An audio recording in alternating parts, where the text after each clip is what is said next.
তো মা বেঁচে থাকলে হয়তো ফোন করে যাওয়ার প্রয়োজন হতো না, খুব একটা কথাবার্তাও বলে না। বয়সকালে সাথী হারানোর ফলে না একটা অন্যরকমই হয়ে গেছে। কালকে খুব মায়ের জন্য কষ্ট হচ্ছিল। হ্যালো এভরিওয়ান, আমি পম্পা তোমাদের সবার জন্য আরও একটা নতুন ব্লগ নিয়ে একদম চলে এসেছি। এখন ঘড়ির কাঁটা কিন্তু দুপুর 1:45 ঘরে। আজকের ব্লগটা আমি অনেকটা বেলা থেকে শুরু করছি। সচরাচর আমি বেলা থেকে ব্লগ শুরু করি না, সকাল থেকেই শুরু করি।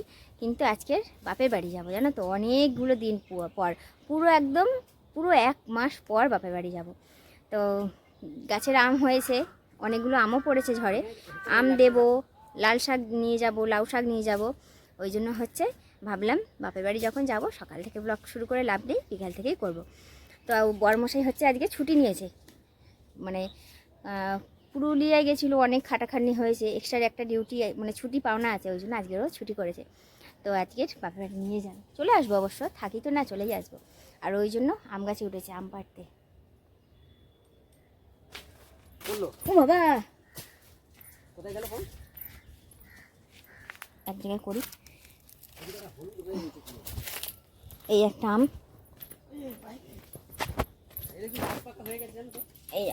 এই একটা আম, এইটা তো পুরো হলুদ হয়ে গেছে। এ বাবা, অত দূর থেকে পড়েছে তো, অত উঁচু থেকে পুরো একদম ইয়ে হয়ে গেছে। ঠিক আছে, আমি সরে যাচ্ছি, পড়লে তো আমটা তলতলে হয়ে যাবে।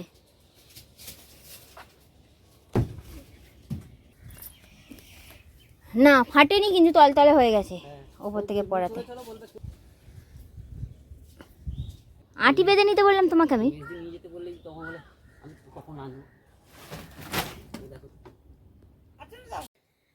খুব গরম লাগছে বাবা, তো একটু শোবো। একদম বিছানাপত্র পরিষ্কার হয়েই আছে, একটু শুই। এখন তো সব 2:30 বাজে, ঘড়ি কাটা 2:30 হয়ে গেল। তো রোদ্দুরটা কমুক, তারপরে মানে বেরোবো। কি বলো তো, এখন মা না থাকলে যা হয় আর কি। মা থাকলে হয়তো, মা বেঁচে থাকলে হয়তো ফোন করে যাওয়ার প্রয়োজন হতো না, এখন ফোন করে যেতে হয়। কিরে দিদিকে ফোন করলে, কিরে ঘরে থাকবি তো? বাবা তো একা থাকে, বয়স্ক মানুষ, বাবা খুব একটা কথাবার্তাও বলে না, কেমন যেন হয়ে গেছে। সাথী হারিয়েছে তো বয়সকালে সাথী হারানোর ফলে না একটা অন্যরকমই হয়ে গেছে। তারপরে অনেক বয়স্ক হয়ে গেছে, কাজকর্ম করতে পারে না, কিছু না, ভালো লাগে না জানো যেতে। ওই জন্য মেজিকে জিজ্ঞাসা করলাম যে ঘরে থাকবি। মেজি বলছে আজকে তো ওর মানে মেজির শাশুড়ির চোখের অপারেশন হয়েছে, ওনাকে আজকে ছুটি দেবে, তো আনতে যাবে। ও নিজে যেখানে কাজ করে ওই কাজকর্ম করে তারপরে ও শাশুড়ি মাকে আনতে যাবে। শাশুড়ি মাকে আনতে আনতে ওই সন্ধ্যে 7টা-8টা নাগাদ হয়ে যাবে। তো সর্দিকে ফোন করলাম, সর্দি নিজে হচ্ছে চোখে চশমা, মানে চোখ দেখিয়েছে, চশমা দিয়েছে, চশমা আনতে যাবে, আজকে কেউই থাকবে না। আর ও হচ্ছে ছুটি করেও ফেলেছে, মানে যেতেই হবে, কেউ থাকুক আর না থাকুক, যেগুলো দেওয়ার ওইগুলো দিয়ে চলে আসবো। কালকে সত্যি কথা বলবো, চোখে জল চলে এসেছে, যে মা যদি বেঁচে থাকতো, মানে এখন তো থাকা হয় না, অনেকগুলো বছর হয়ে গেল মা বাপের বাড়ি গিয়ে থাকি না। মা মারা যাওয়ার পর থেকে একবার হয়তো থেকেছিলাম, ওই 1-2 দিনের জন্য, তারপর থাকা হয় না। কালকে খুব মায়ের জন্য কষ্ট হচ্ছিল। তো চলো একদম বিকালবেলাতেই বেরোবো, রোদ্দুরটা কমুক। এখন গিয়েও তো লাভ নেই, কেউ থাকবে না ঘরে, ওই কারণে। নাহলে এই নয় যে যাই বলে দিদিরা আদর আপ্যায়ন করে না, দিদিরা যথেষ্ট ভালোবাসে, যথেষ্ট আদর আপ্যায়ন করে, কিন্তু মায়ের যে আদর যত্ন সেটার ব্যাপারই আলাদা, তাই না বলো? সেই জিনিসটা তো কেউ দিতে পারবে না, কেউ পূরণও করতে পারবে না, ওই জন্যই একটু কষ্ট হয় আর কি। নাহলে এই নয় যে দিদিরা আদর যত্ন করে না, যথেষ্ট ভালোবাসে। সবার ছোট বলে কথা আমি। বান্দর নামছে, বান্দর নামছে। তো দেখো একদম ভরে নিয়েছি, এটা হচ্ছে সর্দিকে দেবো, আর এটা হচ্ছে মেজি গাছে যাবে। আর ওই ব্যাগটার মধ্যে লাউ শাকারে ভরে নেওয়া হয়েছে। শুতেই যাচ্ছিলাম, ও বলল দেখো মানে নতুন জামা কাপড় পরার পর এইসব যদি গোছগাছ করতে যাই তাহলে তো ঘেমে নিয়ে একাকার হয়ে যাব, ভালো লাগবে না। তো এখন একদম সমস্ত শাকারে তুলে রেডি করে ব্যাগপত্র গুছিয়ে নিই, তারপরে একটু নাই শোয়া যাবে, তারপরে উঠে যাব। তো এই হলো ব্যাপার স্যাপার, ওই জন্য এখন আর শুনলাম না, একদম সমস্ত কিছু রেডি করে নিই, তারপরে একটু শোবো। আর দেখতে পাচ্ছ কত লাল শাক হয়েছে, একদম লাল শাকের জঙ্গল হয়ে গেছে। 5 টাকা এক আটি, দিদিকে গিয়ে বললো 5 টাকা দে, এরকম টাটকা শাক কোথাও পাবি না। চলো মা থাকলে, আমার মা থাকলে কত খুশি হতো। আমার মা বেঁচে থাকতে কিছুই দিতে পারলাম না, সুযোগটা পেলাম কোথায়? তার আগেই তো পালিয়ে গেল। ব্যাস, সময় এখন 4:30 বাজে। রেডি হয়ে গেছি আমি, আর এই যে গাউনটা পরেছি, আর একটু হালকা করে সাজুগুজু করেছি। অনেক দিন পর সাজুগুজু করলাম, একদম চোখের মধ্যে কাজল আইলাইনার কোনো কিছু সারিনি। আর ও এতক্ষণ ধরে ব্যাগটা বাঁধছিল, ওরকম বেঁধেছো, পড়ে যাবে না?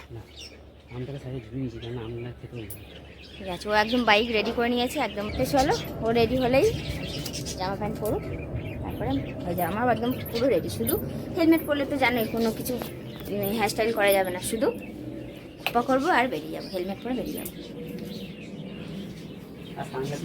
ভাল লাগছে? হ্যাঁ ভাল লাগছে। হ্যাঁ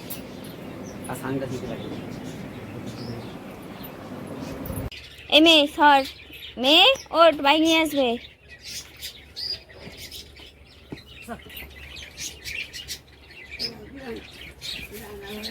এখন বেরোবো, এখনই হচ্ছে মেঘটা গুরুম গারাম করে আওয়াজ হচ্ছে, বিরক্তকর। উঠবো?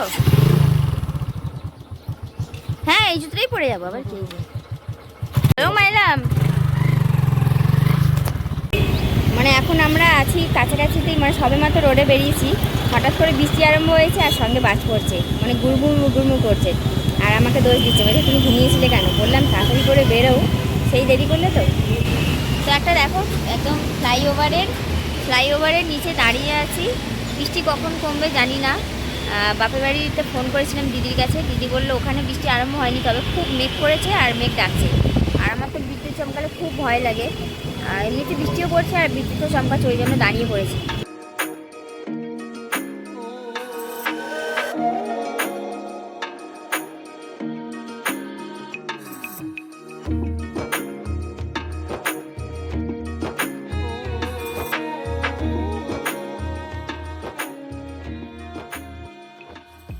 আমার যে মাইগ্রেনের ওষুধ সেটা কিন্তু শেষ হয়ে গেছিলো, ওই জন্য ভাবলাম যে বাড়ি যাওয়ার আগে, ডাক্তারখানা যখন খুলেই গেছে, ওষুধটা নিয়ে তারপরে বাড়ি যাব। তো সবার প্রথম দিদির বাড়ি গেছিলাম, মানে ছর্দির বাড়ি। ছর্দি আর জামাইবাবু দুজনেই ক্যামেরার সামনে না কমফোর্টেবল নয়, ওই জন্য ওদের সঙ্গে করা ভিডিওগুলো তোমাদের সঙ্গে শেয়ার করতে পারলাম না। তো ওদের বাড়িতে চাউমিন আর চা খেয়ে সোজা একদম বাবার বাড়ি চলে এসেছি।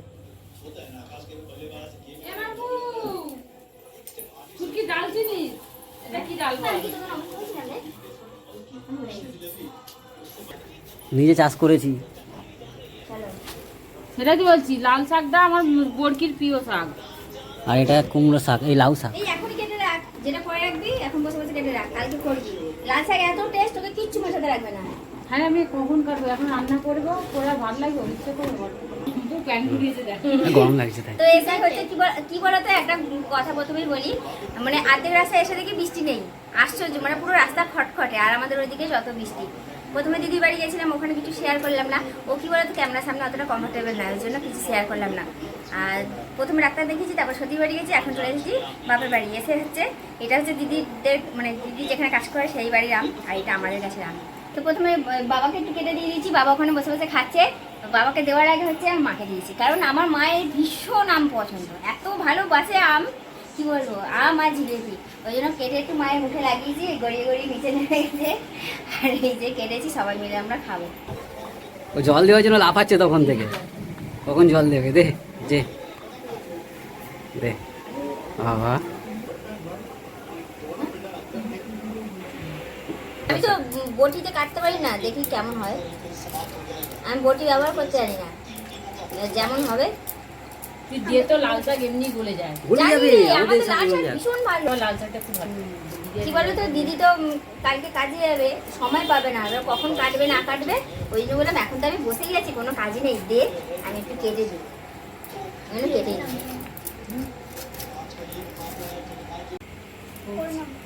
কটা বাজে? একটা বেজে গেল।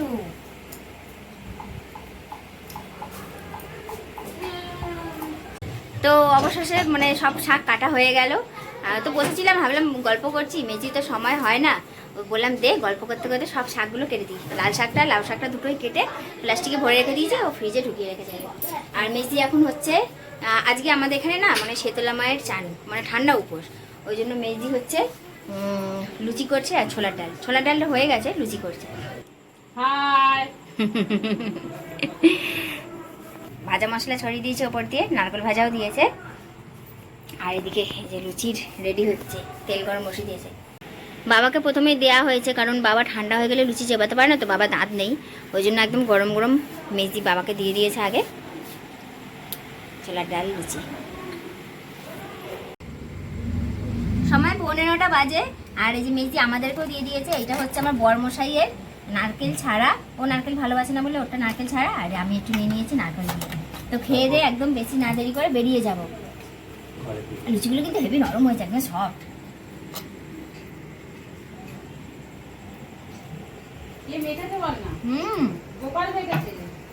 আর বাবা মেখেছে ময়দাটা, সত্যি সত্যি ময়দাটা আমার বাবা মেখেছে, হেভি নরম হয়েছে, এত সফট হয়েছে না লুচিগুলো।